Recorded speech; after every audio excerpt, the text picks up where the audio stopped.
सुदर्शन वापस गया है।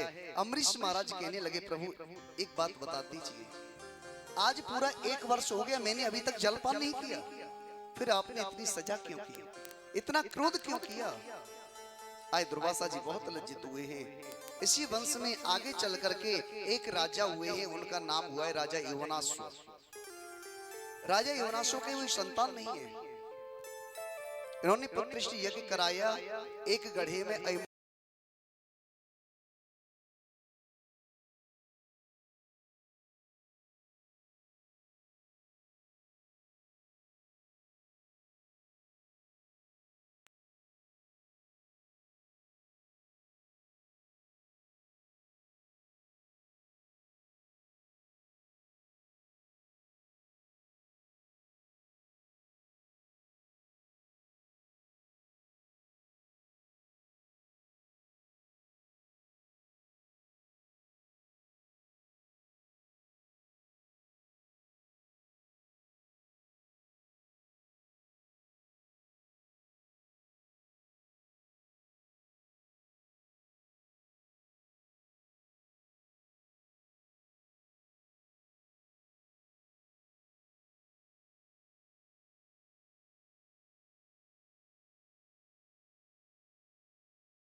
सगर। सगर की 2 पत्नी है, एक का नाम है सुमति, एक का नाम है केसरी। सुमति ने एक बालक को जन्म दिया है, उसका नाम है असमंजस, और केसरी ने एक मांसपिंड को जन्म दिया। यह मांसपिंड को देख करके केसरी को बहुत क्रोध आया और उसने इस मांसपिंड के 60,000 टुकड़े कर दिए। गुरु वशिष्ठ ने आकर के अपने मंत्रों की शक्ति से इन 60,000 टुकड़ों को ही बालक बना दिया। इधर सगर के घोड़े को चुरा करके इंद्र ले गया और इंद्र ले जाकर के इसने कपिल मुनि के आश्रम में ले जाकर के बांध दिया। जब ये पुत्रों को पता चले कि घोड़ा चोरी हो गया, अब तो घोड़े की खोज करने निकले। जैसे कपिल मुनि के आश्रम में पहुंचे तो घोड़ा बंधा हुआ था। पुत्रों ने सोचा अच्छा पहले तो हमारा घोड़ा लेके आ गए, हमें देख करके समाधि लगा के बैठे गए। अब तो कपिल मुनि को पीटने लगे। जब कपिल मुनि को पीटने लगे, कपिल मुनि को क्रोध आया। अब जैसे कपिल मुनि ने नेत्र खोल करके देखा तो 60,000 पुत्रों को जला करके राख कर दिया। जब ये बात असमंजस को पता चली, असमंजस ने आकर कपिल मुनि की तपस्या की। तब कपिल मुनि कहते हैं कि जो वामन भगवान के चरणों में गंगा जी व्याप्त हैं, यदि इनको गंगा जल प्राप्त हो जाए तो इनकी मुक्ति हो जाएगी। अब गंगा मैया को लाने के लिए असमंजस ने तपस्या की, लेकिन गंगा मैया प्रसन्न नहीं हुई। आगे चल करके दिलीप ने तपस्या की, लेकिन गंगा मैया प्रसन्न नहीं हुई। अंत में भागीरथ ने तपस्या की। इनकी तपस्या से गंगा मैया प्रसन्न हो गई और गंगा मैया कहते हैं कि मैं आपके साथ तो चलूंगी, लेकिन पहले ये बताइए कि मेरे बेगों को कौन रोकेगा, कौन धारण करेगा मेरे बेग को। तब भोले बाबा के पास आए। भोले बाबा कहते हैं ठीक है, अब गंगा से कहीं वो आए। आज गंगा मैया सबसे पहले वामन भगवान के चरणों से ब्रह्मा जी के कमंडल में आई। ब्रह्मा जी के कमंडल से ध्रुव लोक होती हुई सप्तऋषि मंडल होती हुई जब ये गंगा मैया आई तो आज गंगा मैया का इतना वेग, आज भोले बाबा ने अपनी जटाओं में ले लिया है। गंगा मैया अपनी जटाओं में लिया है। अब गंगा की धार को निकाला, लेकिन वेग इतना तेज है कि एक ऋषि रहते थे, उनका नाम था झन्नू ऋषि। झन्नू ऋषि की कुटिया को बहा ले गई। अब तो झन्नू ऋषि को क्रोध आ गया और झन्नू ऋषि पूरी गंगा जी का ही पान कर गए। पूरी गंगा जी का पान कर गए। पीछे से भागीरथ आए। भागीरथ ने पूछा महाराज जी आपने गंगा जी को देखा था क्या? झन्नू ऋषि कहने लगे देखा था। कहाँ है महाराज? अरे उसने हमारी कुटिया को बहा दी, हमने उनका पान कर लिया।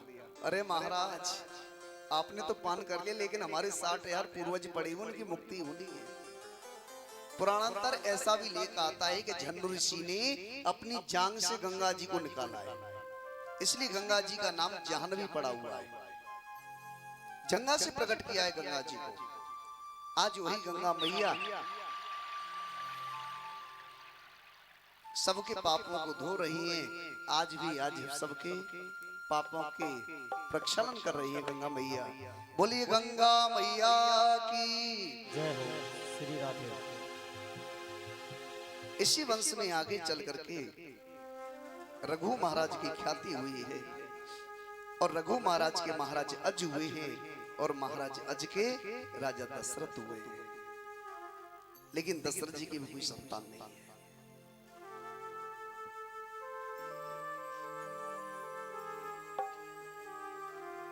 महाराज दशरथ के कोई संतान नहीं है।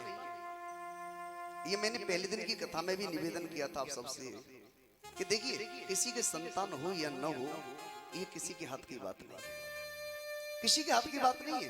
ये ठाकुर जी की कृपा है संतान होना न होना। लेकिन जिनके संतान नहीं होती है ना उनका अपमान बहुत होता है, बहुत अपमान होता है। आज दशरथ जी के संतान नहीं है, दशरथ जी का अपमान होने लगा और एक बार नहीं कई बार अपमान हुआ था। जब अपमान होने लगा अब दशरथ जी से सहन नहीं होता है। आज दशरथ जी को अपने ऊपर ही गिलानी होने लगी, अपने ऊपर गिलानी होने लगी कि आज यदि मेरे एक पुत्र होता तो आज मेरा अपमान नहीं होता। कि एक बार भूपति मन माई भई गलानी मोर सोत नाई। जब गिलानी होने लगी, अब ध्यान से समझना आप कथा को थोड़ा सा। जब दशरथ जी को गिलानी होने लगी, कष्ट आया, तो दशरथ जी कहां गए? जब हमारे जीवन में कोई कष्ट आए, यदि कोई समस्या आती है तो हमें कहां जाना चाहिए? इन पड़ोसियों के पास नहीं भागना चाहिए। इन पड़ोसियों के पास जाने से दुख दूर नहीं हो सकता, याद रखिए आप। कहां गए? कि गुरु गृह गयऊं तुरत मई पाला चरण लागी करी भी नय विशाला। आई गुरु जी के पास गए। अब देखिए यहां भी एक नियम है, यहां भी एक नियम है। दशरथ जी ने ये नहीं जाते जाते कहा हाय राम हम मरे, हाय राम हम, ये नहीं। पहले जाकर के अपना सुख सुनाया, पहले जाकर के अपना सुख सुनाया। दुख की चर्चा बाद में की उन्होंने। आज गुरु जी के पास पहुंचे। आई गुरु जी पूछते हैं आइए राजन कैसे आगमन हुआ और बताएं सब ठीक हैं? आज दशरथ जी कहते हैं गुरुदेव आपकी कृपा से सब कुछ ठीक चल रहा है, सब कुछ ठीक है, लेकिन गुरुदेव बस एक छोटी सी कमी है। निज सुख दुख सब गुरु ही सुनाया। गुरुदेव बस एक छोटी सी कमी है, क्योंकि मैं जिधर भी निकलता हूं ना उधर मेरा अपमान हो जाता है। तो आप ऐसी कोई कृपा कर दीजिए जिससे मेरे ज्यादा नहीं बस एक पुत्र हो जाए। गुरु वशिष्ठ कहते हैं राजन तुम एक पुत्र की बात करते हो, तुमने मुझसे आज तक कभी मांगा नहीं है। आज तुमने मुझसे पहली बार कहा है, आज तुमने पहली बार कहा है। और तुम्हारे एक नहीं, अरे तुम्हारे तो 4-4 पुत्र होंगे, तुम्हारे 4-4 पुत्र होंगे भाई। अब तो बस इतना कह दिया। और ध्यान दीजिए यहां भी कुछ सीख लीजिए। पुत्र कब हुए? जब गुरु जी के ऊपर छोड़ दिया, तब जब गुरु के ऊपर छोड़ दिया, गुरुदेव आप जो जाने वो कीजिए बस।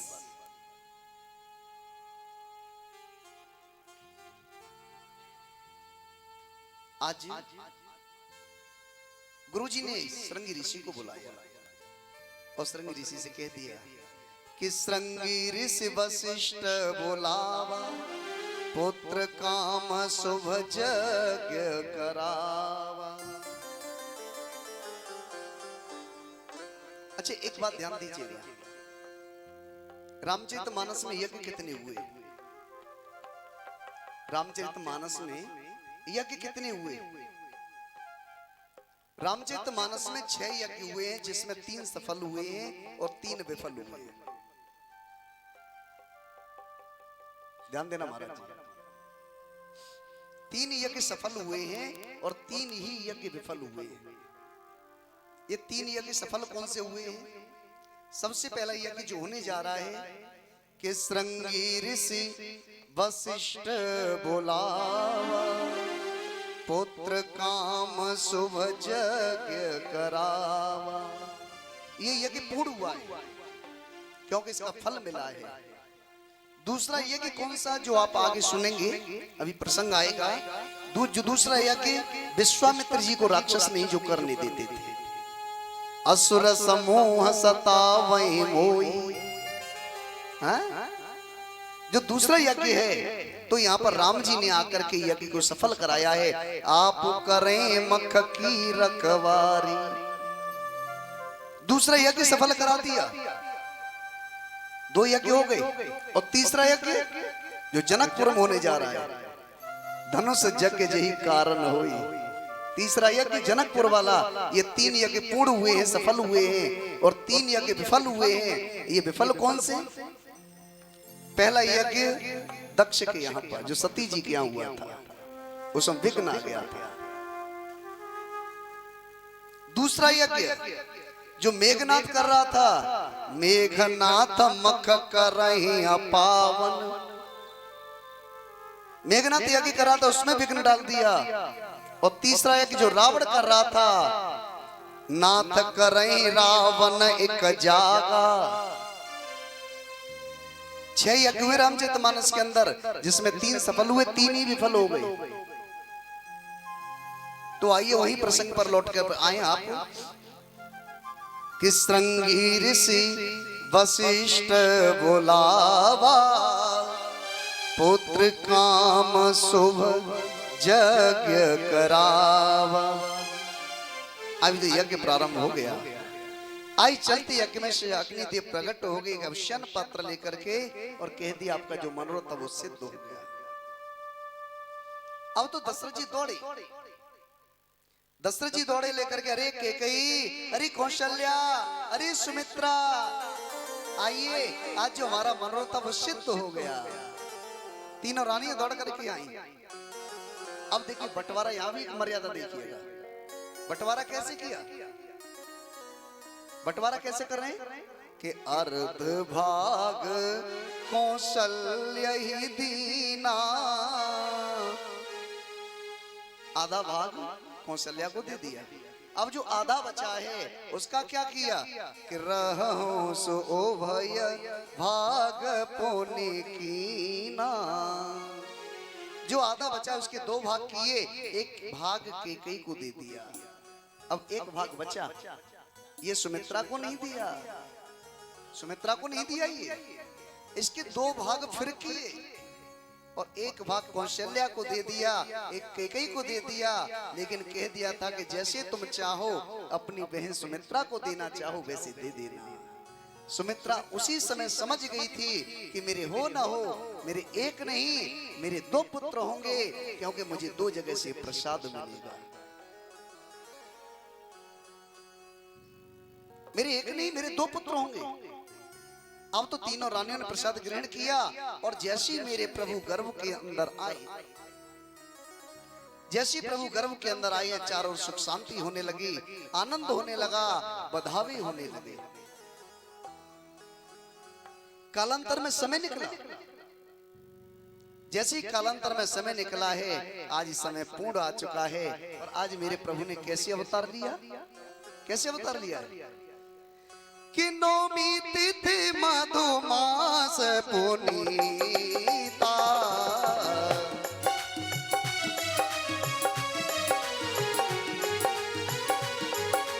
शुक्ल पक्ष अभिजित हरि प्रीता।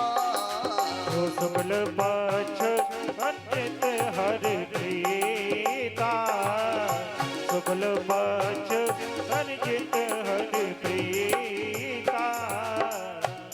नौमी तिथि मधुमास पुनीता, शुक्ल पक्ष अभिजित हरि प्रीता, मध्य दिवस अति शीतन घामा, पावन काल लोक विश्राम। नौमी तिथि, नौमी तिथि मधुमास पुनीता। मधु कहते चैत्र से, माधव कहते बैसाख से। चैत्र मास में नौमी तिथि में शुक्ल पक्ष में अभिजित नक्षत्र में, ये अभिजित नक्षत्र रोजाना आता है, ध्यान दीजिएगा। दोपहर को ठीक 12 बजने से 24 मिनट पहले आ जाता है। और 12:24 तक रहता है। ये 48 मिनट के लिए रोजाना अभिजित नक्षत्र आता है। नौमी तिथि मधुमास पुनीता शुक्ल पक्ष अभिजित हरिप्रीता मध्य दिवस अति शीतन घामा। ठीक दोपहर को 12 बजे मेरे प्रभु ने आज अवतार ले लिया है। बोले रामचंद्र भगवान की। अब जैसी मेरे प्रभु ने अवतार लिया है, आज देवताओं ने पुष्पों की बारिश कर दी है। आज सभी देवता भगवान की स्तुति करते हैं। आइए हम भी सब भाव से सभी गाएंगे और भगवान की स्तुति करेंगे सभी। भय प्रगट कृपाला दीन दयाला कौशल्या हितकारी हर्षित में तारी मुनि मनहारी अद्भुत रूप विचारी। वै प्रगट कृपाला दीन दयाला कौशल्या हितकारी हर्षित में तारी मुन मनहारी अद्भुत रूप विचारी। लोचन अभिरामा तनो घन श्यामा निज आयुध भुज चारी भूषण वनमाला नयन विशाला शोभा सिंधु करारी। हो कहे दुई कर जोरी अस्तुत तोरी कह विधि करो अनंता माया गुण ज्ञाना प्रीत अमाना वेद पुराण भनता। करुणा सुख सागर सब गुण आगर जय गावे श्रुति संता सोम महित लागी जन अनुरागी भयहु प्रगट श्री कांता। हो ब्रह्मांड निकाया निर्मित माया रोम रोम प्रतिवेद कहे ममोर सुवासी यह उपहासी सुनत दीन मत थिर न रहे। उपजा जब ज्ञाना प्रभु मुस्काना चरित बहुत जिंदगी न चहे कह कथा सुहाई बात बुझाई यही प्रकार सुत प्रेम लहे। माता तूने बोली सो मत डोली तजहु तात यह रूपा की जैसे सुलीला अति प्रिय शीला यह सुख परम अनोपा। सुनी बचन सुजाना रोदन ठाना हुई बालक सुर भूपा यह चरित जगावे हरि पद पावे तेन परई भव कोपा। भय प्रगट कृपाला दीन दयाला कौशल्या हितकारी हर्षित में तारी गुण मनहारी अद्भुत रूप विचारी। विप्रधेन सुर संतहित लीन मनुज अवतार निज इच्छा निरमित तनो माया गुण गोपाल।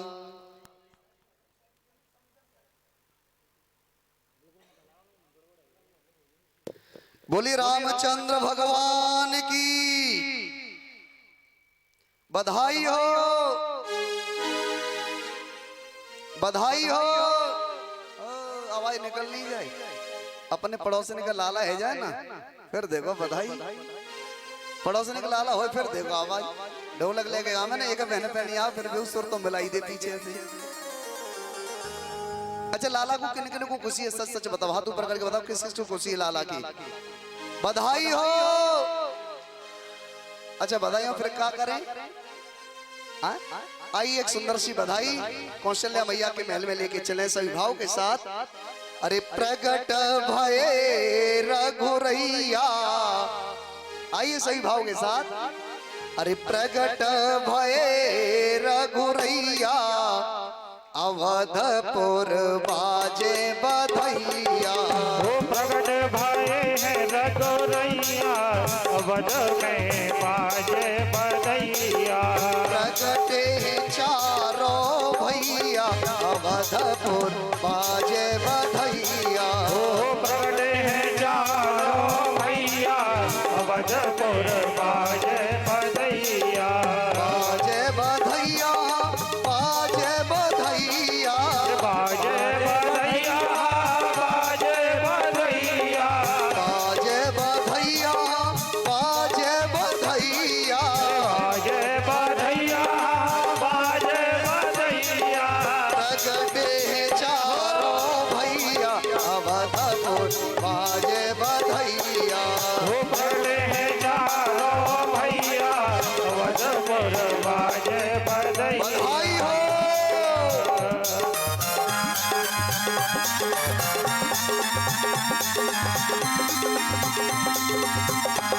हरि बोल।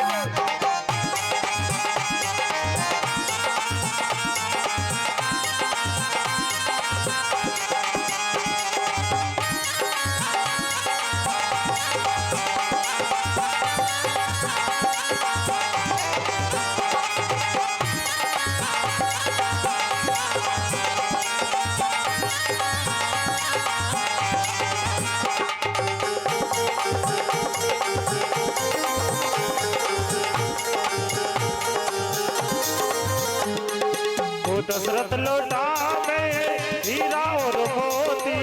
दशरथ लौटा में हीरा मोती। ओ हीरा मोती हाँ हीरा मोती। हीरा मोती हाँ हीरा मोती। वो दशरथ लौटा में हीरा मोती।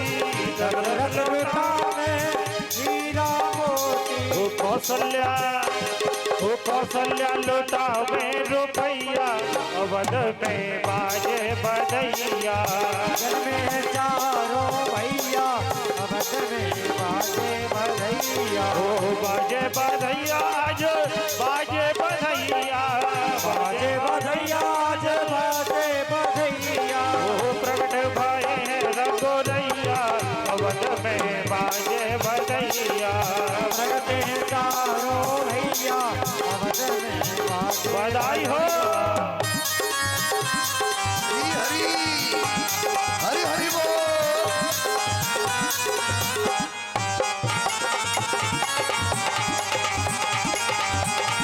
बोले अयोध्या धाम की।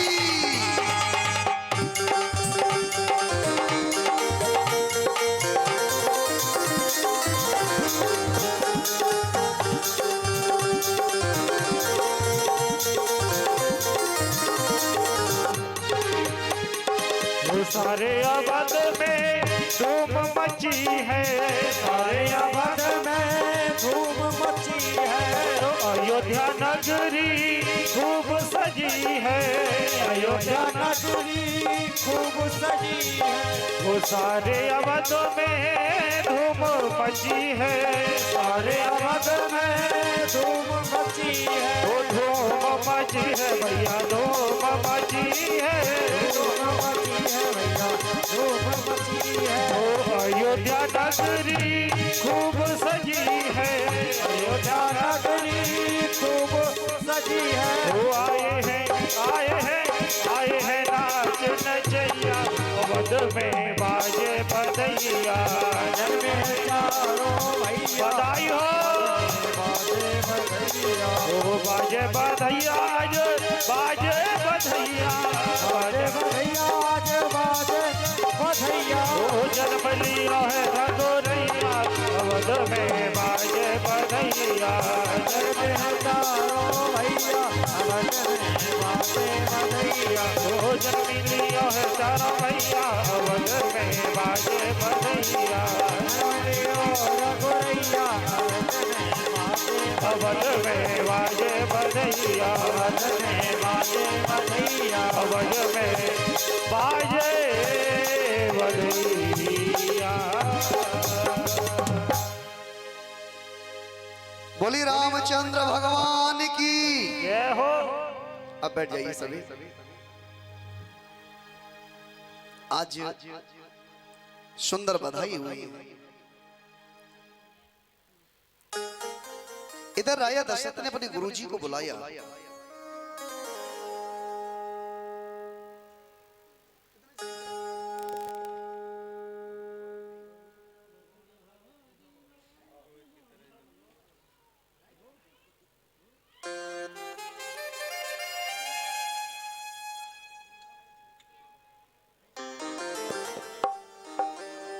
बोली रामचंद्र भगवान की, सदगुरुदेव भगवान की जय जय श्री राधे। आइए भक्तों, अब तो सुंदर बधाई हुई। अब राजा दशरथ ने अपने गुरुजी को बुलाया। कथा शांति से सुने, थोड़ा बैठ जाए, बिल्कुल शांति व्यवस्था, बीच में गड़बड़ न करें। अपने गुरुजी को बुलाया। गुरुजी से कहा, गुरुदेव ये मेरे घर में 4 पुत्र हुए हैं, आप इनका जरा नामकरण कर दीजिए। आज गुरु वशिष्ठ आए और गुरु वशिष्ठ कहते हैं, दशरथ तेरे जो बेटे हैं ना, इनका नाम जरा ध्यान से सुन। तेरा जो सबसे बड़ा वाला बेटा है ना, इसका नाम क्या है? कि जो आनंद सिंधु सुख राशि, सी करते त्रिलोक सुपासी, सो सुख धाम राम असनामा, अखिल लोक दायक विश्राम। दशरथ तुम्हारा जो सबसे बड़ा वाला बेटा है ना, इसका नाम क्या है? ये सबको सुख देने वाला है, आनंद की राशि है, इसलिए मैं इसका नाम राम रखता हूं। और दशरथ जो तुम्हारा दूसरा बेटा है ना, इसका नाम क्या है? कि विश्व भरण पोषण कर जोई, ताकर नाम भरत अस होई। दशरथ जो तुम्हारा दूसरा बेटा है ना, ये विश्व का, संसार का पालन पोषण करने वाला है, इसलिए मैं इसका नाम भरत रखता हूं। और दशरथ तुम्हारा जो तीसरा बेटा है ना, इसका नाम क्या है? बड़े सुंदर नाम रखे। इसका नाम क्या है? कि जाके सुमिरन तेरी पुनासा, जाके सुमिरन तेरे पुनासा, जाके सुमिरन तेरी पुनासा, जाके सुमिरन तेरे पुनासा, जाके सुमिरन तेरे पुनासा, नाम शत्रुघ्न वेद प्रकाशा। दशरथ इसके नाम के सुमिरने से, बड़ी सुंदर बात है, ध्यान से समझना, इसके नाम के सुमिरने से शत्रुओं का नाश होगा। जाके सुमिरन तेरे पुनासा, इसलिए मैं इसका नाम शत्रुघ्न रखता हूं। शत्रुघ्न का मतलब ही होता है जो शत्रुओं का हनन कर ले। और दशरथ जो तुम्हारा सबसे छोटा बेटा है ना, इसका नाम क्या है? कि लक्षण धाम सुराम प्रिय, सकल जगत आधार, गुरु वशिष्ठ ते राखे हो, लक्ष्मण नाम उदार। दशरथ जो ये तुम्हारा बेटा है ना, ये लक्षणों की खान है, राम को प्यारा है, सकल जगत आधार, और ये पूरे संसार का आधार है। आधार और किसी में नहीं आया, किसी के नाम में आधार शब्द नहीं आया है, लेकिन ये सकल जगत आधार, ये पूरे संसार के आधार हैं। क्यों? क्योंकि ये लखनलाल किसके अवतार हैं? शेषनाग के अवतार हैं।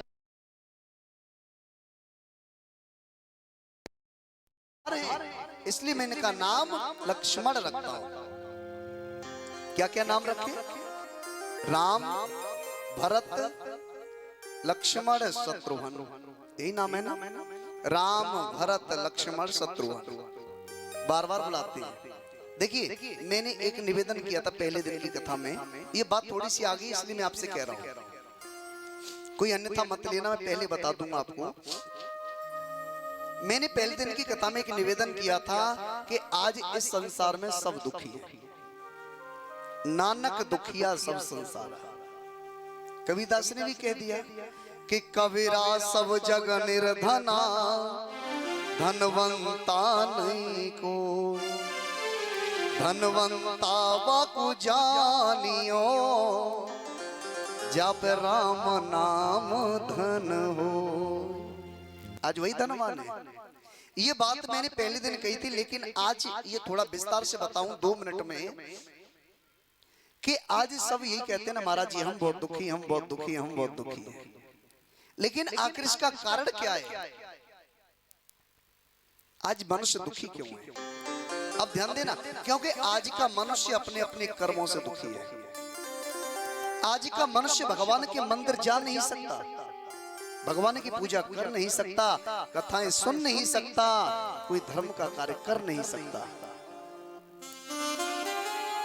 ये नामों वाली बात आई नहीं, इसलिए बता रहा हूं। आज की जो हमारी मॉडल जमाने की नई नई बहनें हैं ना, ये नई नई बहनें, हमने एमए कर लिया, बीकॉम कर लिया, एमकॉम कर लिया, चालाक बहुत बनती है, लेकिन ये वास्तविक चालाक नहीं है। ये चालाक ही नहीं। हाँ, ये बूढ़ी बड़ी मैया बैठी जो चश्मा लगा के बैठी हैं, हाँ ये वास्तविक चालाक है। अब देखिए कैसे चालाक है, हंसने वाली बात नहीं, समझिए। आज की बहनें चालाक बनती हैं, लेकिन ये चालाक नहीं है। देखो भाई, ये मैया चालाक कैसे, वो थोड़ा समझ लीजिए। मेरा कहने का भाव, पहले घर में इतने काम होते थे, इतने काम के सुबह 3 बजे जगना, चकिया चलाना, कुएं से जल लाना, पशुओं का कार्य करना। आजकल रोटी भी 1-2 बनती है, गैस पे हाल बन जाती है। पहले तो चूल्हे पर इतनी रोटी बनती थी। आजकल तो ब्रेकफास्ट अलग चलता है, डिनर अलग, पता नहीं क्या क्या झंझट है साहब। हाँ हाँ, पढ़े लिखे ज्यादा हो गए ना, योग्य ज्यादा है। और पहले तो इतनी रोटी बनती थी चूल्हे पर लकड़ी से, फिर उसके बाद खेत में जाना, काम करना। कहने का मतलब 1 मिनट का समय नहीं था कि बैठ के भगवान का भजन कर ले। लेकिन अब ये चालाक कैसे है कि इनको ठाकुर जी ने एक लाला दयो, तो जी अपने लाला को नाम भगवान के नाम से ही जोड़ के रख दे। पहले के नाम मालूम है ना, कैसे नाम होते थे? रामदास, मुरारी लाल, गिरधारी, गोवर्धन, राजा राम, मुरारी, पहले ये नाम होते थे ना। इन मैयाओं का सिर्फ एक यही उद्देश्य था कि मैं सुबह से 10 बार शाम तक अपने छोरा को बुलाऊंगी, तो जब मोड़ी में तो 10 बार ठाकुर जी को नाम निकले। और आज टूटी स्वीटी, रिंकू, सिंकू, पिंकू, चिंकू, मतलब जिसका कोई मतलब ही नहीं है साहब। क्या बताएं? हाँ? पहले कोई आता था जाता था, पहले कोई आता था जाता था, क्या होती थी? भैया जी राधे राधे, बहन राम राम। पहले राम राम राधे राधे होती थी। राम राम में कितना प्रेम था, राम राम शब्द में कितना प्रेम है। लेकिन अब कोई राम राम करे ना, अरे ये तो गांव का गमार है, राम राम करता है। हाँ? राम राम बंद हो गई साहब, राम राम बंद। फिर क्या चली? बहन जी नमस्ते, भैया नमस्ते, अब नमस्ते बंद हो गई साहब। अभी नहीं, ज्यादा नहीं, 7-8 साल पहले की बात है, 7-8 साल पहले की बात है। फिर क्या चली? Bye bye. और अब तो बाय नहीं होती, सब बड़े बड़े शहर, हम दिल्ली जाते हैं, यहाँ दिल्ली वासी बहुत लोग बैठे हैं हमारी कथा में, सवाही। हम जब जाते हैं ना दिल्ली में, बेटी ऊपर से उतर के आएगी, घर में से नीचे 4 पहिया की गाड़ी खड़ी है, बेटी आई, माताजी छज्जे पर खड़ी हैं, बेटी ने खिड़की खोली, बैठी, अंदर शीशा उतारा, और मम्मी छज्जे पर खड़ी है। पहले क्या कहते थे? माताजी। ध्यान देना, पहले माताजी, माताजी बंद, फिर कौन हो गई? मम्मी, फिर हो गई मम्मी, अब मम्मी भी बंद, अब तो मम्मी भी बंद। बेटी ने खिड़की में ऐसे हाथ निकाला, मॉम हाय, मॉम हाय, आते हाय जाते हाय, फिर सुख शांति कहां से आए बताइए जरा। हाय हाय खुद मचा रहे अपने जीवन में, फिर कह रहे महाराज जी हम बहुत दुखी हैं, भगवान का नाम नहीं ले सकते साहब। आज 4 पुत्रों का नामकरण हुआ है। इसके बाद मेरे प्रभु आज गुरुकुल गए हैं, विद्याध्ययन किया है। और वहां से आने के बाद राम जी बस एक ही कार्य करते हैं, प्रातः काल उठते ही एक ही कार्य करते हैं। वह कौन सा कार्य कि प्रातः काल उठ के रघुनाथा माता पिता गुरु नावै माता। प्रातः काल उठ के रघुनाथा मात पिता गुरु नावै माता। मंगल भवन अमंगल हारी सभी गाइए। दशरथ अजर बिहारी। हो दीन दयाल बिरद संभारी हरौ नाथ मम संकट भारी। प्रातः काल उठ के रघुनाथा माता पिता गुरु नावै माता। प्रातः काल उठ के रघुनाथा मात पिता गुरु नावै माता। प्रातः काल उठ के रघुनाथा माता पिता गुरु नावै माता। क्या करते राम जी? प्रातः काल उठते ही अपने माताजी पिताजी गुरुजी को प्रणाम करते हैं, चरण वंदन करते हैं, भगवान को प्रणाम करते हैं। अच्छा एक बात बताना, यहाँ जितनी माता बहनें बैठी हैं अन्यथा मत लेना, सच सच बताना। ऐसी यहाँ कितनी माता बहनें बैठी हैं जो अपने बच्चों को ये संस्कार देती हैं कि बेटा प्रातः काल उठते ही तुम हमें और पिताजी को प्रणाम किया करो। बताओ जरा। 1 2 3 4। हाँ? और देखो वो कह रही है महाराज जी बच्चे मानते नहीं है। हाँ? वो कह रही है कि महाराज जी बच्चे मानते नहीं है।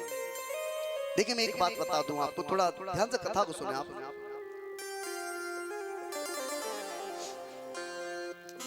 बात बिल्कुल ठीक है आपकी, बात बिल्कुल ठीक है कि आज के बच्चे मानते नहीं है, लेकिन एक बात याद रखिए, आज के बच्चे हैं ना वो कंप्यूटर माइंड में बहुत तेज है।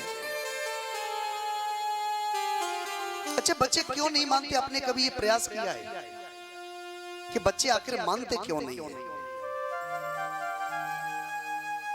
क्योंकि आपसे भी बड़ा घर में कोई और भी है, याद रखिए। आपने तो कह दिया बच्चों से बेटा माताजी पिताजी के चरण छुआ करो, लेकिन कभी आपने भी सोचा है कि आपसे भी बड़ा घर में कोई और भी रहता है? पर उपदेश कुशल बहुत तेरे, दूसरों से कहना बहुत सरल है, लेकिन जीवन में उतारना उतना ही कठिन है साहब। तो जो चीज आप जो चाहते हो ना उस कार्य को पहले आप कर दीजिए। लेकिन हमें बस यही कमी है, हम लोगों में बस यही कमी है कि हम नहीं करना चाहते। ये कड़वा सच है। हम वैष्णो देवी की चढ़ाई तो चढ़ जाते हैं, वैष्णो देवी की 12 किलोमीटर की चढ़ाई चढ़ जाएंगे, बरसाने में जाके राधा रानी के मंदिर सीढ़ी चढ़ के चले जाएंगे, लेकिन अपने भाई रूठे हुए भाई की 4 सीढ़ी नहीं चढ़ सकते साहब। अरे जो रूठा हुआ भाई है तेरा, बस 2 सीढ़ी तो चढ़नी है, 12 किलोमीटर की चढ़ाई चढ़ने की जरूरत नहीं पड़ेगी। लेकिन उस वैष्णो माँ को जाकर के मनाते हैं, लेकिन घर में रूठी माँ को नहीं मना सकते साहब। अरे घर में यदि रूठी माँ को मना लो तो वैष्णो देवी की जाने की जरूरत नहीं है आपको। चाहे कितनी वैष्णो देवी की चढ़ाई चढ़ लेना, कितने भी मंदिर चले जाना, लेकिन घर में जो रूठे भाई माता पिता बैठे हैं, यदि उनको आपने नहीं मनाया तो जीवन में कभी कुछ सार्थक हो नहीं सकता।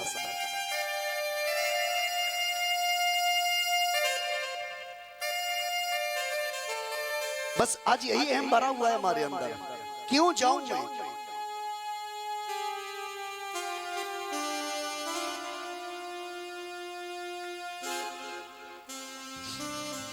आज इधर एक घटना हुई है, गादी पुत्र हैं विश्वामित्र, आज इनके मन में चिंता होने लगी। चिंता किस बात की? कि राक्षस लोग हैं ना, ये मुझे पूजा पाठ नहीं करने देते, और बिना श्री हरि के इनका अंत नहीं हो सकता।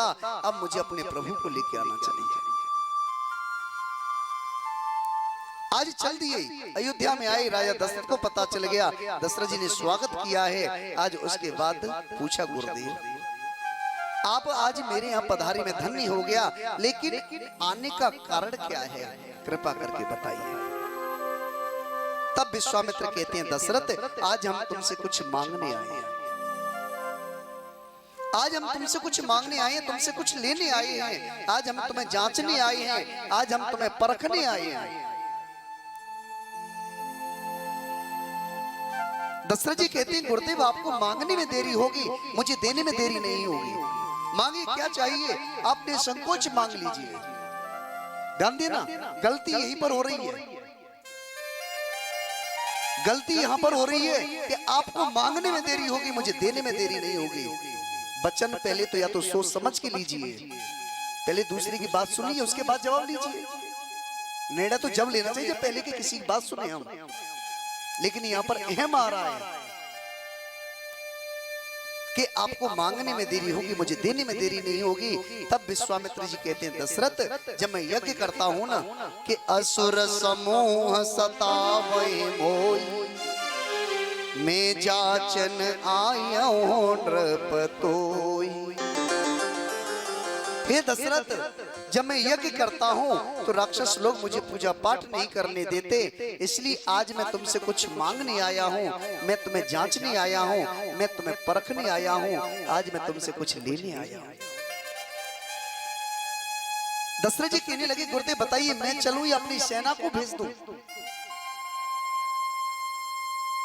विश्वामित्र कहने लगे कि दशरथ मुझे तेरी और तेरी सेना की आवश्यकता नहीं है। दशरथ जी कहने लगे, गुरुदेव क्या मैं राक्षसों को मार नहीं सकता, क्या मैं राक्षसों को मार नहीं सकता। तब विश्वामित्र कहने लगे, हाँ दशरथ मुझे मालूम है कि तुम राक्षसों को मार सकते हो, लेकिन इस बार मैं मारने वाले को लेने नहीं आया हूं, इस बार तो मैं तारने वाले को लेने आया हूं।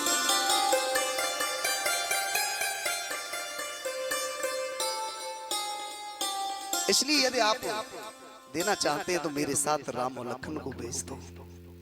बस इतने शब्द सुने कि राम और लखन को भेज दो। आई दशरथ जी ने बस इतने शब्द सुने, आई सुनते गिर गए पछाड़ खा के, चढ़ पकड़ ली। गुरुदेव ये आपने क्या मांग लिया, मांगने में कोई गलती तो नहीं हो गई। गुरुदेव जरा सोच समझ के तो मांगते, एक बार आपने क्या मांग लिया, क्योंकि मेरे बेटे ना मेरे चौथेपन में आए और ये दोनों अवतारों की विशेषता है। दशरथ जी के यहाँ भी राम जी आए तो चौथेपन में आए, और नंद बाबा के यहाँ भी कृष्ण आए तो चौथेपन में आए साहब। और दोनों को ही मांगने आए, दोनों को ही मांगने आए। राम जी को मांगने विश्वामित्र आ गए और कृष्ण को मांगने के लिए अक्रूर आ गए थे।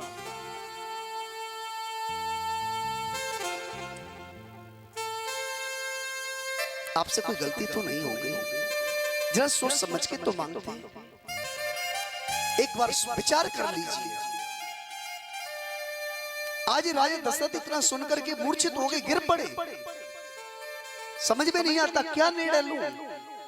लेकिन अब इधर घटना ने और मोड़ ले लिया साहब। एक घटना ने यह मोड़ लिया है कि कैलाश पर्वत पर भगवान शंकर और पार्वती विराजमान है। पार्वती मैया ने जब ये दृश्य देखा, दशरथ जी की स्थिति देखी, तो पार्वती मैया ने कहा भोले बाबा से, भोले बाबा आप जाइए और दशरथ का दुख दूर कीजिए, जाइए आप। आज भोले बाबा आए, और याद रखिए दर्शन तो उसी को होगा। देखिए कथा दोनों ने सुनी थी, भगवान शंकर और सती जी ने सुनी थी, लेकिन शंकर जी को राम का दर्शन हुआ था और सती जी को नहीं हुआ था। आज भोले बाबा आए, भोले बाबा ने आकर के आज दशरथ जी से कहा, दशरथ आप बताइए क्या कष्ट है, वो मैं दूर कर दूंगा, बोलो। तो दशरथ जी कहने लगे, भोले बाबा तुम प्रेरक सबके हृदय, सोमति राम देव। तुम प्रेरक सबके हृदय, सोमति राम देव। बचन तज रहि ग्रह पर हरि सील सने। हे भोलेनाथ, आप तो सबको प्रेरणा देने वाले हो, तुम प्रेरक सबके हृदय, सो मत राम ही देव। हे भोलेनाथ, आप मेरे राम की ऐसी बुद्धि पलट दो कि मेरा राम मेरी बात नहीं माने। मोर बचन तज रहि ग्रह पर हरि सील सनियो। मेरे राम की ऐसी बुद्धि पलट दो कि मेरा राम मेरी बात नहीं माने पर मुझे छोड़ के नहीं जाए। ये कौन कह रहा है? कौन कह रहा है? एक त्रेता का पिता चक्रवर्ती राजा दशरथ कह रहे हैं इस बात को। चक्रवर्ती राजा त्रेता का पिता कह रहा है कि मेरा बेटा मेरी बात नहीं माने पर मुझे छोड़ के नहीं जाए। और आज का पिता बस इसीलिए रो रहा है कि मेरा बेटा मेरी एक बार बात मान ले बस।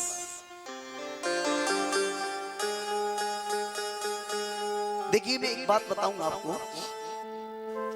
हम ग्वालियर में जाते हैं कथा करने। सिटी सेंटर के पास शारदा विहार जगह पड़ती है एक, हमारे भदौरिया जी जानते हो, वहीं से है। वार्षिक आयोजन होता है वहां पर हमारा। तो हम जब 2 वर्ष पहले वहां आयोजन करने गए तो एक बूढ़े दादा हमारे पास रो करके आए। एक बूढ़े दादा रो करके आए। मैंने कहा, दादा क्या बात है, बेटा सेवा नहीं करता? बूढ़े दादा ने कहा, महाराज जी बिल्कुल सेवा नहीं करता। हमने उनके बेटे को बुलाया, हमने कहा, बेटा अपने माता पिता की सेवा क्यों नहीं करता? तो कहने लगे, महाराज जी कुछ समस्या है। हमने कहा, कोई समस्या नहीं है, अपने माता पिता की सेवा करो और ऐसी सेवा करना, ऐसी सेवा करना कि तुम्हें सभी श्रवण कुमार कहने लग जाए। उसने कहा, ठीक है महाराज जी, आप कहते हैं तो करेंगे। हम इतना कह के वहां से आए। जब पिछले वर्ष फिर पहुंचे वहां पर आयोजन करने, वही बूढ़े दादा फिर रो करके आए। वही बूढ़े दादा फिर रो करके आए। हमने कहा, दादा अब क्या बात है, बेटा सेवा नहीं करता? तो बूढ़े दादा ने कहा, महाराज जी उसने तुम्हारी भी बात नहीं मानी, हमें बड़ा कष्ट हुआ। हमने उनके बेटे को बुलाया। हमने कहा, बेटा जब तुम्हें सेवा नहीं करनी थी तो तुम उसी समय मना कर देते भाई। उस समय हाँ जी हाँ जी हाँ जी कहते गए। तुमने हमें धर्म संकट में डाल दिया। जब हम तुमसे कह के गए थे कि अपने माता पिता की ऐसी सेवा करना, ऐसी सेवा करना कि तुम्हें सभी श्रवण कुमार कहने लग जाए, फिर तुमने ऐसी सेवा क्यों नहीं की? तो उसने हमसे कहा कि महाराज जी इसमें मेरी गलती नहीं है, गलती इन्हीं की है। गलती मेरी नहीं है, गलती इन्हीं की है। हमने कहा, भाई इनकी क्या गलती बता? तो कहने लगा, महाराज जी मैं तो श्रवण कुमार बनने के लिए तैयार हूं, ये पहले अंधे तो हो। बताइए फिर ऐसे श्रवण कुमार बनने से क्या फायदा जिसमें माता पिता को अंधा होना पड़े?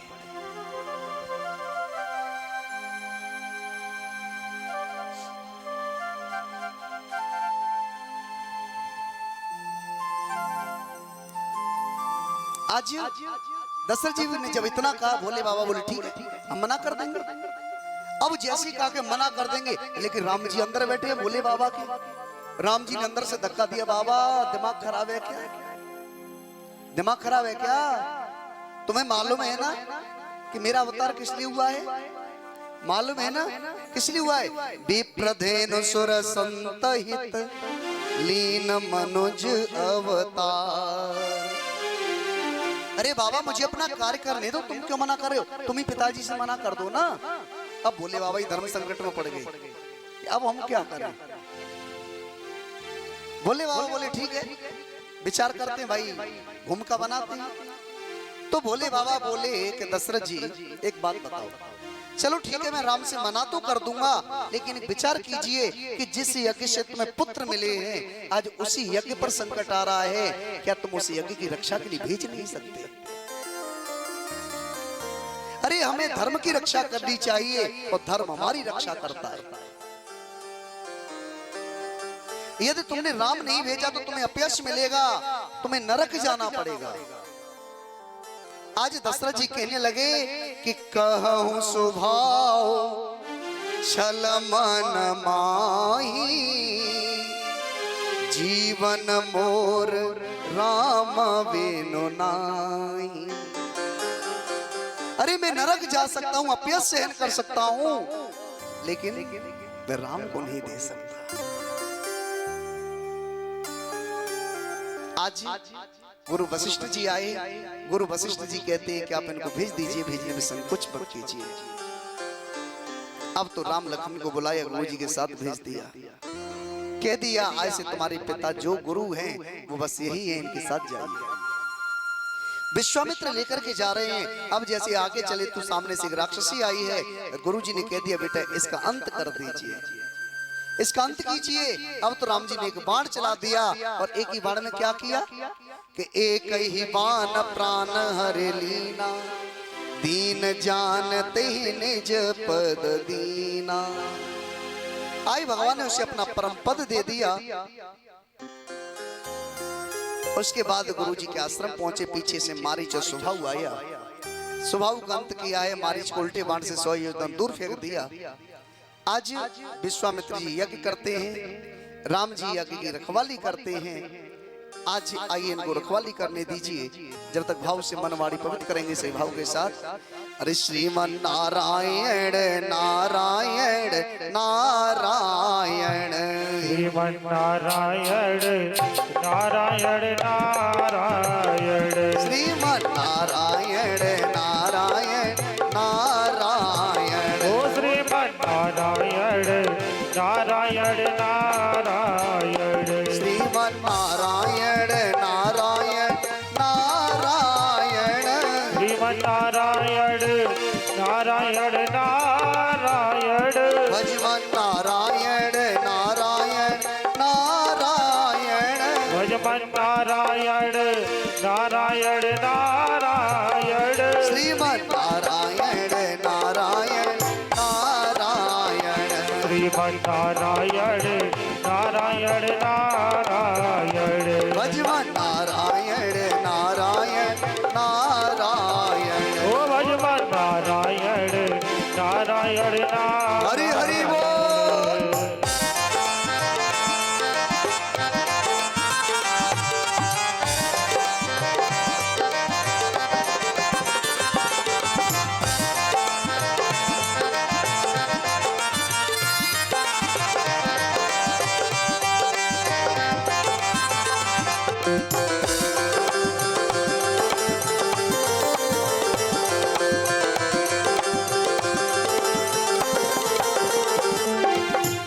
जो नारायण नाम लेते हैं, जो नारायण नाम लेते हैं, हो जो नारायण नाम लेते हैं, जो नारायण नाम लेते हैं, हो जो नारायण नाम लेते हैं, जो नारायण नाम लेते हैं, वो भव से हो जाए, भव से हो जाए नारायण, श्रीमन नारायण नारायण नारायण, श्रीमन नारायण नारायण नारायण, वो भजमन नारायण नारायण नारायण, भजमन नारायण नारायण नारायण, हो केशव नारायण नारायण नारायण,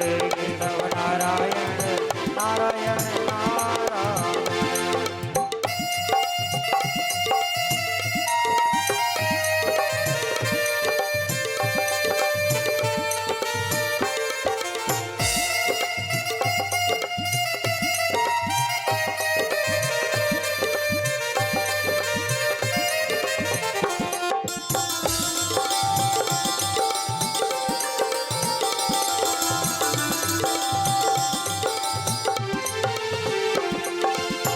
जो नारायण नाम भजत है, जो नारायण नाम भजत है, हो जो नारायण नाम भजत है, जो नारायण नाम भजत है, हो जो नारायण नाम भजत है, जो नारायण नाम भजत है, ओ पाप होए सब, पाप होए सब नारायण,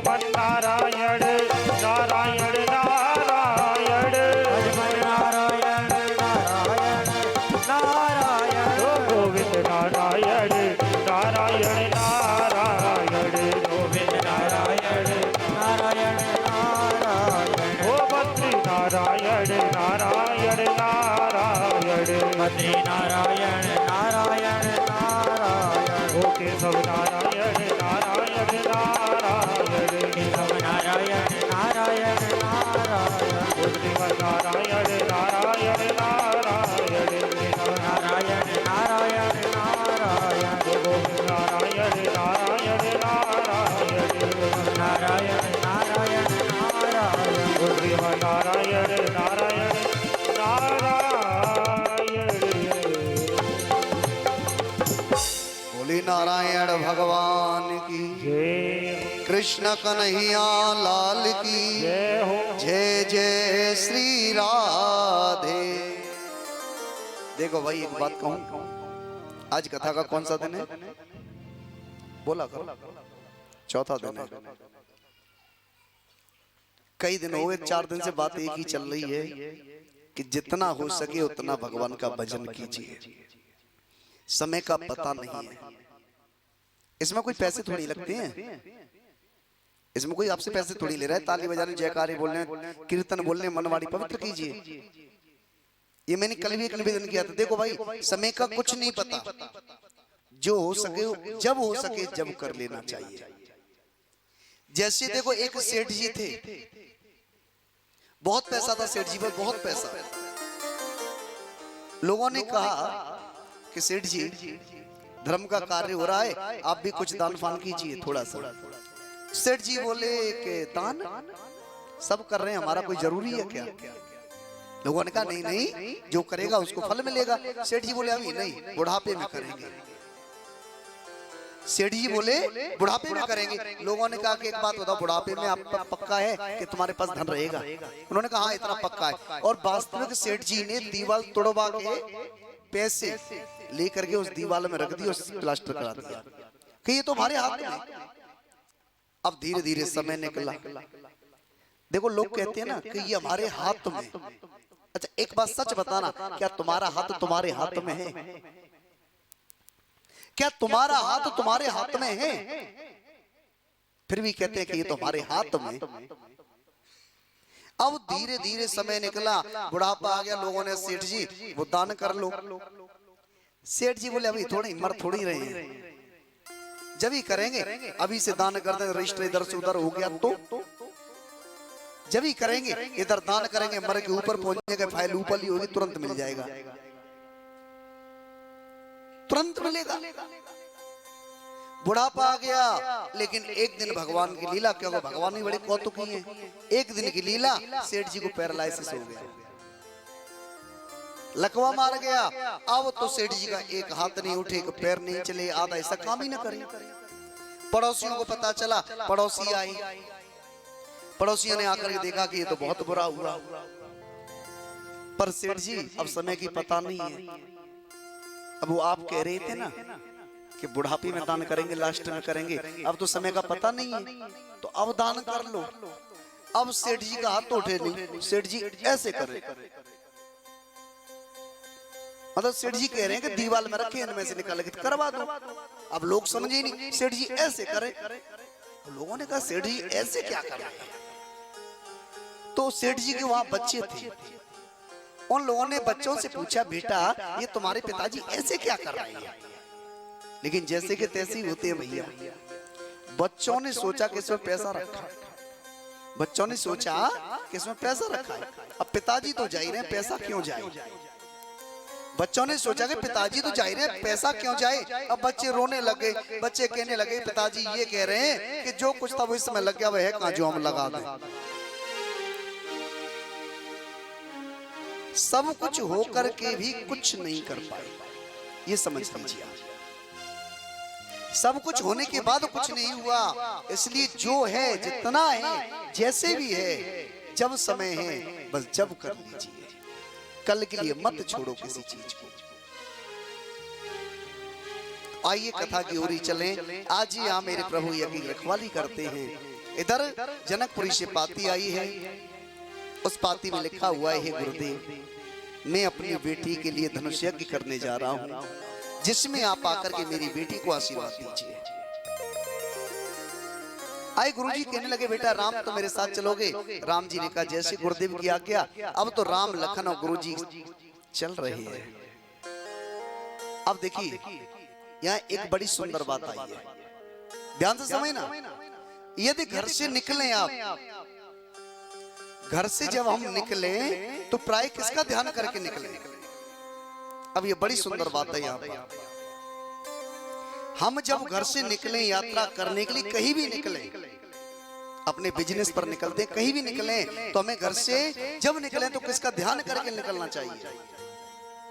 ये समझ लीजिए। राम लखन कौशिक सहित सुमिरत करहु पया। जब हम घर से निकले तो ये भाव लेकर के चलना चाहिए। जब हम घर से निकले तो ये भाव लेके चलना चाहिए कि राम लखन कौशिक सहित सुमिरत करहु पया। आगे आगे गुरु विश्वामित्र चल रहे हैं, उनके पीछे राम जी चल रहे हैं, और राम के पीछे लखन चल रहे हैं, और लखन के पीछे हम चल रहे हैं। ये भाव होना चाहिए। जब ये भाव होगा, आपको ये याद होगा कि भगवान हमारे आगे चल रहा है, प्राय गुरु हमारे आगे चल रहा है, तो आप कभी मार्ग भटक नहीं सकते।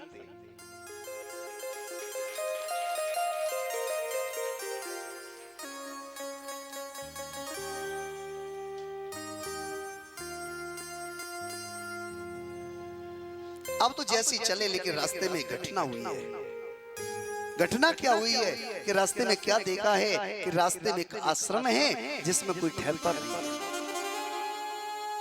अरे मनुष्य की तो छोड़ो, कोई पक्षी भी नहीं ठहरता साहब।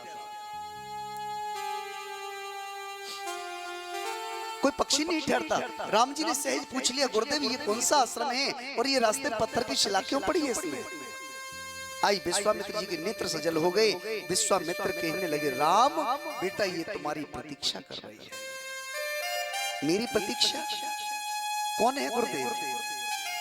तब विश्वामित्र कहने लगे, राम ये कोई और नहीं, ये गौतम ऋषि की पत्नी है, इसका नाम है अहिल्या।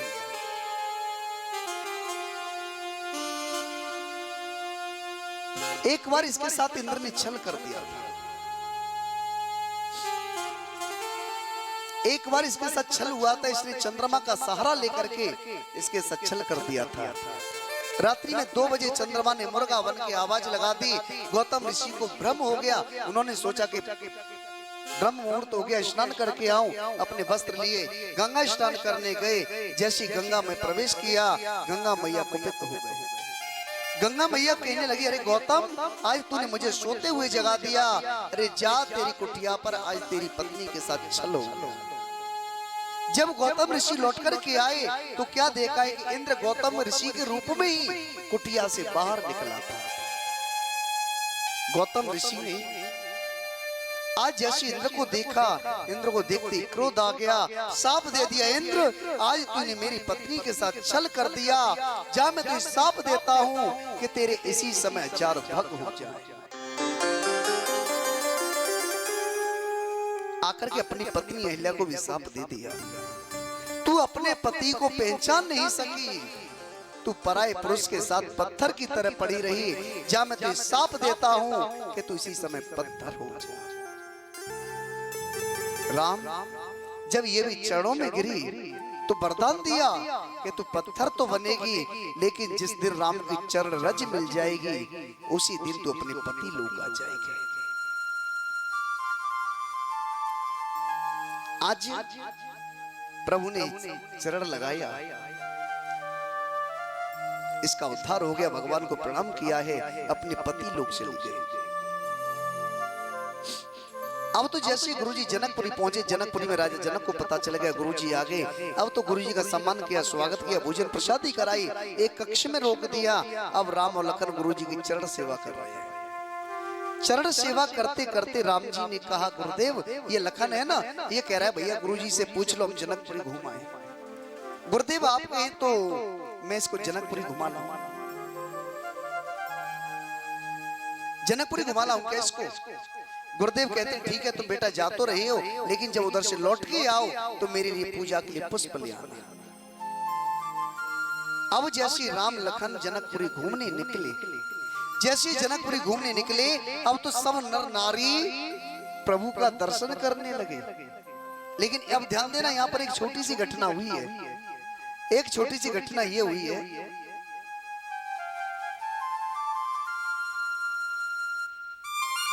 एक छोटी सी घटना ये हुई है कि अब सब नर नारी भगवान का दर्शन कर रहे हैं बाहर दरवाजे पे आके। लेकिन देखो भाई, हमारे घर में कुछ ऐसे भी होते हैं कि जो बाहर नहीं आ सकते। वो कौन होते हैं? अरे भाई, जिन बहनों की नई नई शादी होके आती है वो बाहर थोड़ी आ सकती है। बाहर आएगा कोई सासू मैया पर ठुकाई थोड़ी खानी है उन्हें।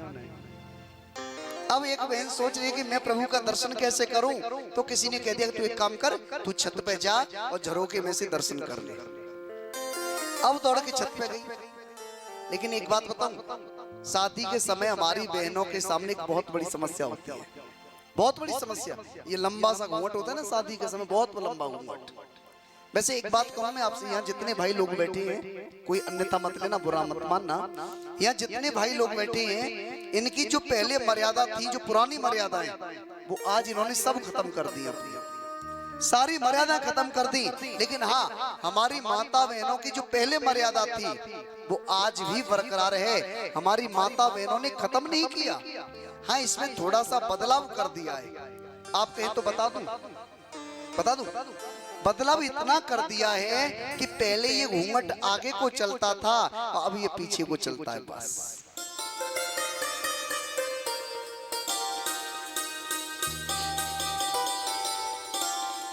थोड़ा सा ही बदलाव है, कोई खास ज्यादा बदलाव नहीं है। अब किसी तरह उसने भगवान का दर्शन किया। भगवान का दर्शन करने के बाद आज मेरे प्रभु पुष्प वाटिका में पहुंचे। आज पुष्पों का चयन कर रहे हैं, पुष्पों का चयन कर रहे हैं। अब जो पुष्प पूर्ण खिले हुए हैं, जो पुष्प पूर्ण खिले हुए हैं, भगवान उनको तोड़ रहे हैं और अपने दोने में रख रहे हैं। जो पुष्प अपूर्ण हैं, जो आधे खिले हुए हैं, वो पुष्प रोने लगे। जो अपूर्ण है वो रोने लग गए। क्यों रो रहे हैं? आज ये अपूर्ण पुष्प सोच रहे हैं, कहते आज हम भी पूर्ण होते तो भगवान के हाथों में होते। लेकिन लखनलाल ने क्या किया? जो अपूर्ण पुष्प रो रहे थे, लखनलाल ने उन पुष्पों को तोड़ा, उनसे कहा कि आप चिंता मत कीजिए, आप दुखी मत होइए। क्या किया? उन पुष्पों को तोड़ करके राम जी के केसों में लगा दिया। गुच्छ बीच बिच कुसुम कली के, आज सिर में लगा दिए पुष्प। इसका भाव क्या है कि जो लोग ये कहते हैं कि हम कुछ कर नहीं सकते, हम किसी लायक नहीं है, ऐसे भक्तों का बोझ भगवान अपने सर पर उठाते हैं।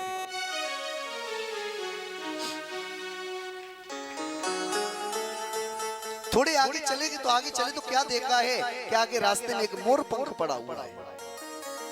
लखनलाल ने कहा कि भैया तुम रास्ते में क्यों पड़े हो? तो मोर पंख कहने लगा कि मैं जिसके पीछे पड़ा था ना, वह मुझे पीछे ही छोड़ गया। अच्छा, तो भैया किसके पीछे पड़े थे? तो मोर पंख कहने लगा कि मैं मोर के पीछे पड़ा था। किसके पीछे? मोर के पीछे। और मोर क्या है कि मैं और मोर तो रते माया, मैं मोर के पीछे पड़ा था। तो लखनलाल कहने लगे भैया एक बात बताओ, तुम्हारे अंदर तो आंख भी है ना? देखिए, मोर पंख में एक आंख भी बनी होती है, आंख बनी होती है ना, मोर पंख में आंख बनी होती है। तो लखनलाल ने कहा भैया तुम्हारे अंदर, तुम पर तो आंख भी है, फिर तुमने देखा क्यों नहीं?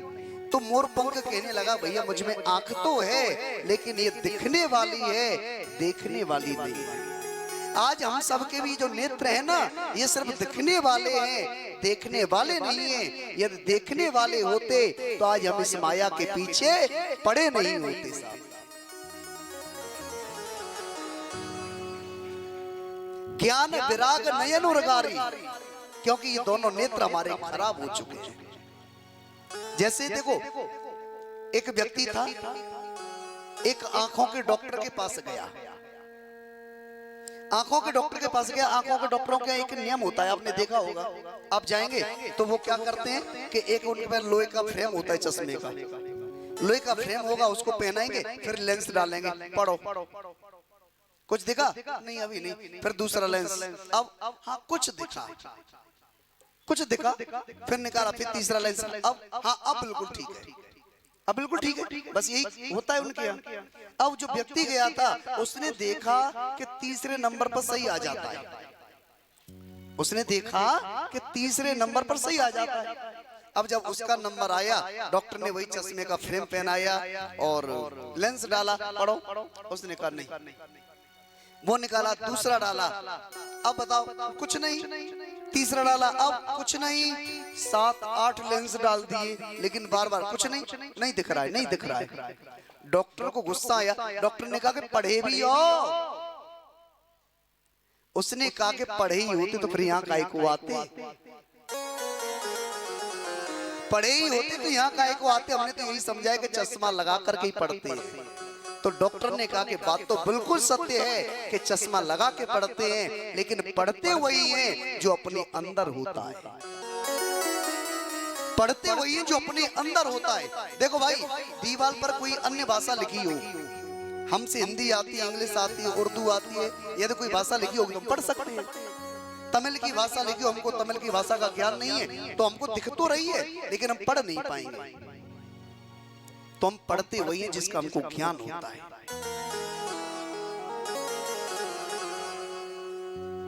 तो आज लखनलाल कहने लगे, भैया कोई बात नहीं, तुमको मोर छोड़ गया है तो कोई बात नहीं है, जिसका कोई नहीं होता है ना उसका परमात्मा होता है। अब लखनलाल ने क्या किया कि मोर पंख को लेकर के राम जी के सर से बांध दिया कि मोर पंख सिर सोहतनी के, गुच्छ बीच बिच कुसुम कली के।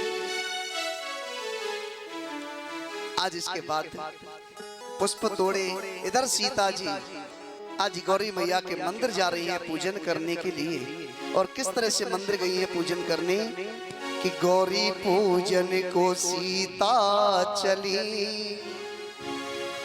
कि गौरी पूजन को सीता चली, कि राम जी को प्यारी लगी। गौरी पूजन को सीता आइए सभी ताली से राम जी को प्यारी लगी। गौरी पूजन को सीता चली, राम जी को प्यारी लगी।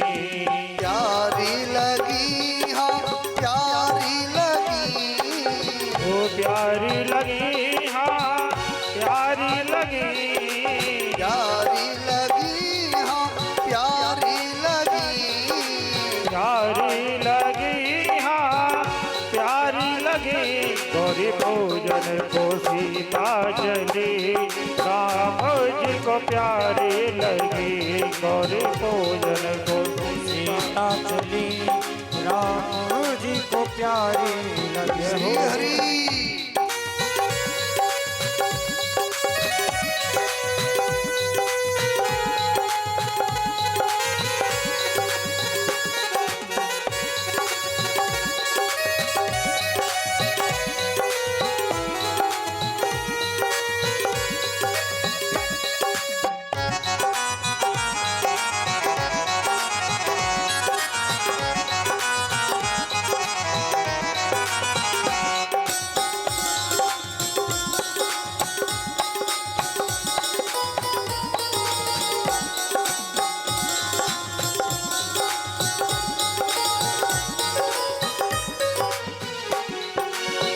इधर खड़े हैं अवध बिहारी, इधर खड़े हैं अवध बिहारी, उधर खड़ी हैं जनक दुलारी, उधर खड़ी है जनक दुलारी। और इधर खड़े हैं अवध बिहारी, इधर खड़े हैं अवध बिहारी, उधर खड़ी हैं जनक दुलारी, उधर खड़ी है जनक दुलारी। वो आज दोनों की किस्मत जगी, राम जी को प्यारी लगी। आज पूजन को सीता चली, राम जी को प्यारी लगी। वो गौरी पूजन को सीता चली, राम जी को प्यारी लगी। गौरी पूजन को सीता चली, राम जी को प्यारी लगी।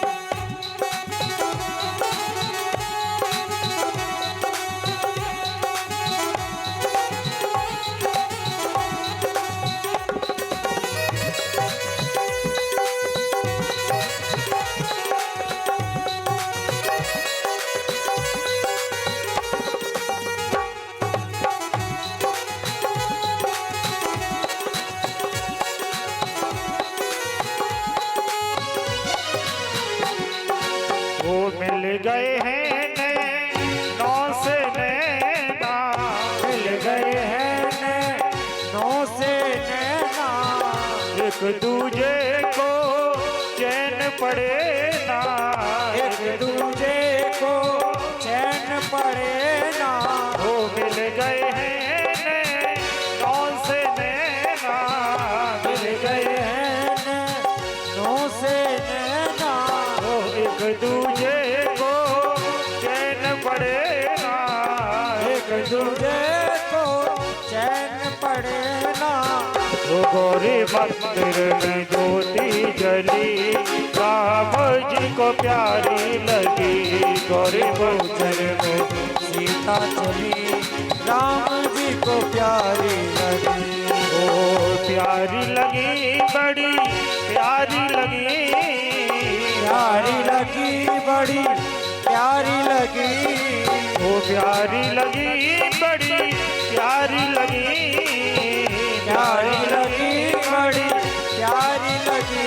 गौरी पूजन को सीता चली, राम जी को प्यारी लगी, गौरी पूजन को सीता चली, राम जी को प्यारी लगी। गौरी पूजन हरि बोल, ताली से बात चली, राम जी को प्यारी लगी, गौरी पूजन को सीता चली, राम जी को प्यारी लगी। गौरी पूजन को सीता चली, राम जी को प्यारी लगी, गौरी पूजन को सीता चली, राम जी को राम जी प्यारी को प्यारी लगी।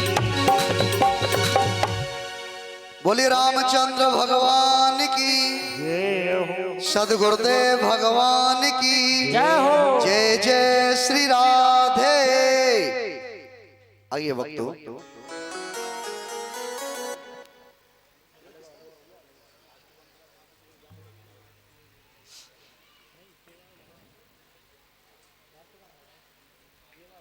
आइए सही वक्त कथा की ओर ध्यान दें।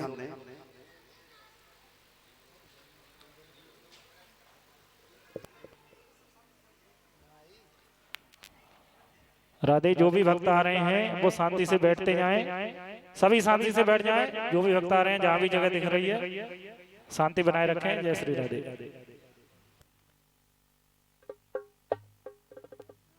बोली कृष्ण कन्हैया लाल की, गोविंद भगवान की जय जय श्री राधे। आइए भक्तों कथा की ओर चलें। आज सीता जी गौरी मैया के मंदिर आई है पूजन करने।